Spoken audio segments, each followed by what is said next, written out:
Nesse vídeo eu vou falar dos 10 exames que podem salvar a sua vida ou de algum dos seus familiares. E tenho certeza que alguns você nunca fez, então fique atento. O rastreamento correto ajuda a reduzir o risco de doença ou detecta uma condição cedo o suficiente para tratar da forma mais eficaz possível. Tudo que você descobre cedo é bem mais fácil de ser tratado e de ser curado.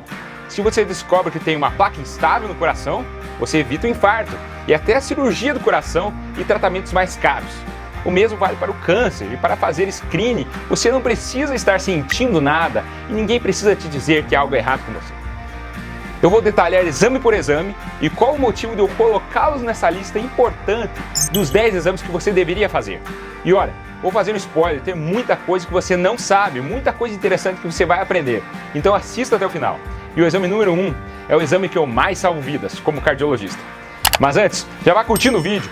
Quanto mais as pessoas curtem o vídeo, mais o YouTube distribui para aqueles que não têm acesso a médicos ou hospitais. E também compartilhe o vídeo com seus conhecidos. E me conta, você está com o check-up em dia? Está tudo bem com a sua saúde? De que parte do Brasil você é? Escreva aí embaixo.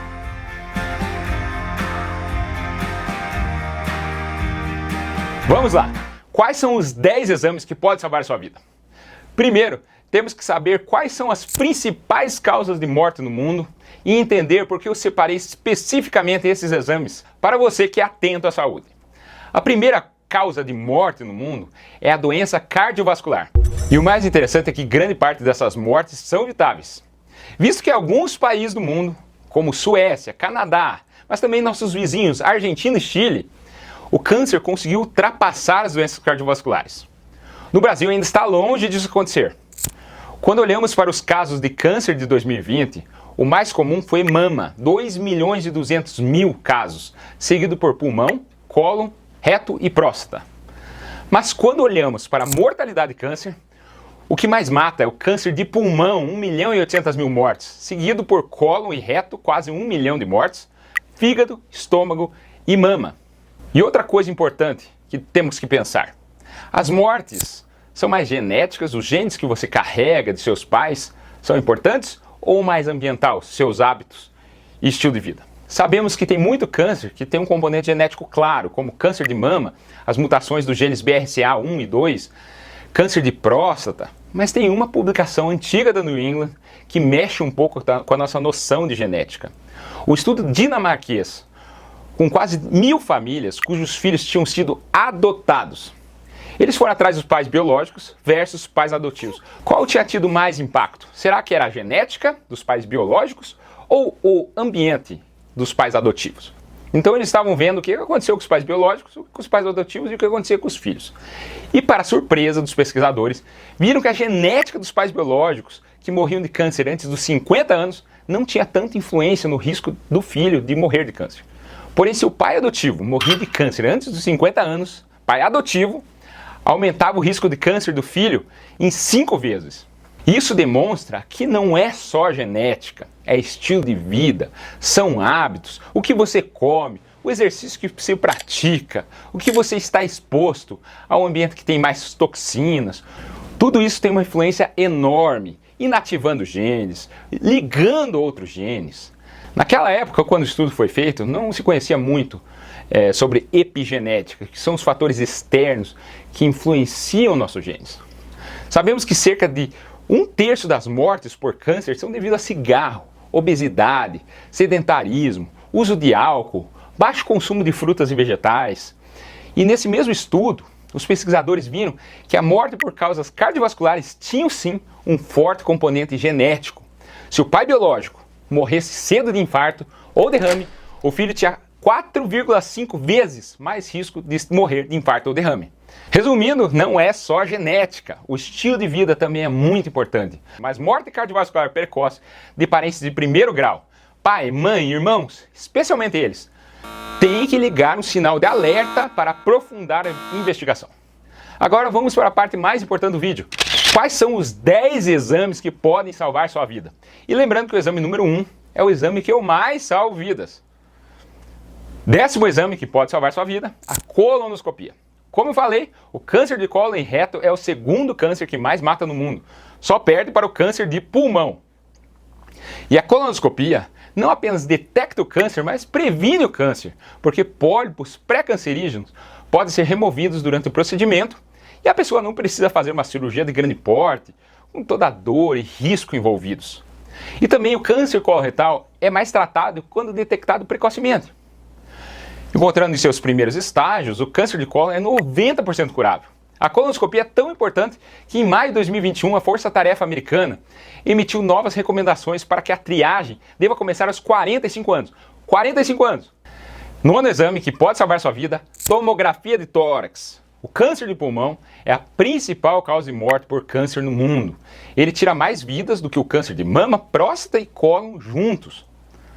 Histórico de tabagismo é o principal fator de risco para câncer de pulmão, mas também é associada à poluição do ar, exposições ocupacionais, inalam produtos químicos, como asbesto, que é um amianto que estava presente nas telhas, nas caixas d'água até há pouco tempo, perigosíssimo.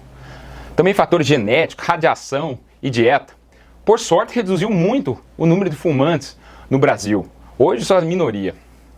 Em março de 2021, a Força Tarefa Americana recomendou o rastreamento anual de câncer de pulmão por tomografia computadorizada de baixa radiação em adultos com idade entre 50 e 80 anos, que tem um histórico de tabagismo pesado de 20 maços ano, que é fumar um maço por dia por 20 anos, ou 2 maços por dia durante 10 anos, se atualmente fumam ou pararam nos últimos 15 anos.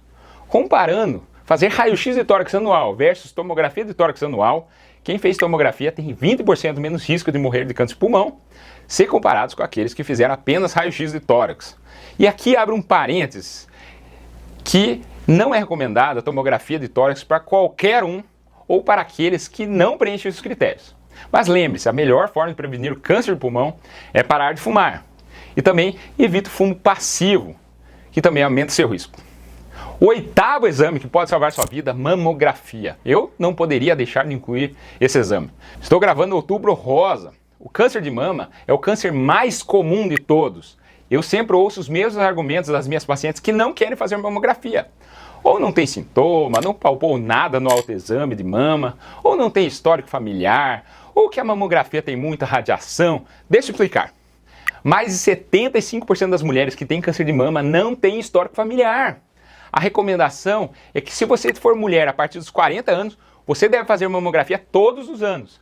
E a dose de radiação de uma mamografia é igual a cerca de 2 meses de radiação de fundo, que recebemos todos os dias por viver no planeta Terra. Então a radiação é mínima. A detecção precoce é crítica. Se esperar por um sintoma para realizar uma mamografia, sentir um caroço ou secreção, nesse ponto o câncer pode estar avançado. O câncer de mama em estágio inicial tem taxa de sobrevivência de 99% em 5 anos. Já em estágio avançado, é menos de 30%, então faça mamografia. Sétimo exame, ultrassom de aorta abdominal. Se você é homem, com mais de 65 anos, e se você fuma ou fumou, a recomendação da Força Tarefa Americana é que você realize um ultrassom de aorta abdominal para detectar a presença de aneurisma de aorta. Só para você saber, Einstein morreu de rotura de aneurisma da aorta abdominal, aos 76 anos. E ele era tabagista, veja nessa foto. Se fosse hoje, ele poderia ter se salvado. A aorta é a maior artéria do corpo humano, é que leva sangue do coração para todos os órgãos. E o aneurisma é quando ocorre dilatação do vaso. A aorta abdominal é o lugar mais comum do aneurisma da aorta, que também pode acontecer no tórax. E quando há rotura do aneurisma da aorta, a taxa de mortalidade é altíssima, em torno de 80%, porque a hemorragia interna é severa. Tem tanto sangramento que na maioria das vezes o cirurgião não consegue estancar. O ultrassom da aorta abdominal serve para detectar o aneurisma antes que haja ruptura. Os homens têm cerca de 4 a 5 vezes mais chance de ter aneurisma da aorta que as mulheres. Cerca de 6% dos homens com histórico de tabagismo, com mais de 65 anos, têm aneurisma da aorta abdominal. E é uma doença silenciosa. A pessoa pode sentir uma pulsação na barriga, como se o coração estivesse batendo ali, ou uma dor abdominal inespecífica. E se diagnosticada precocemente, pode ser tratado tranquilamente, com uma endoprótese, que é via cateterismo, ou mesmo com uma cirurgia convencional. Sexto exame, Papa Nicolau. O exame preventivo Papa Nicolau, ou citopatológico, vê uma série de irregularidades no aspecto das células do colo do útero. É considerado o principal método para se obter o diagnóstico precoce de lesões cancerígenas no colo do útero, mesmo antes que tenha sintomas. O Papa Nicolau é como a colonoscopia, ela rastreia a presença de lesões pré-cancerosas que são provocadas pelo vírus HPV. Esse exame é o principal para a prevenção e também para diagnóstico precoce do câncer de colo de útero. Quando as chamadas lesões precursoras são detectadas antes do tumor, as chances de cura do quadro são de 100%. O Papa Nicolau deve ser feito com as mulheres a partir dos 25 anos, se têm ou tiveram vida sexual. E é um exame subutilizado no Brasil. E por esse motivo, nosso país sofre com muitos casos de câncer de colo de útero com alta mortalidade. Qual o quinto exame que pode salvar sua vida? E o quarto, vou dividir o vídeo em parte 1 e parte 2. Continue assistindo aqui para não perder o fio da meada, o rumo da conversa. E lembre-se que o exame número 1 é o que nós, cardiologistas, mais salvamos vidas na atualidade. Clique aqui e continue assistindo. Um abraço e até breve.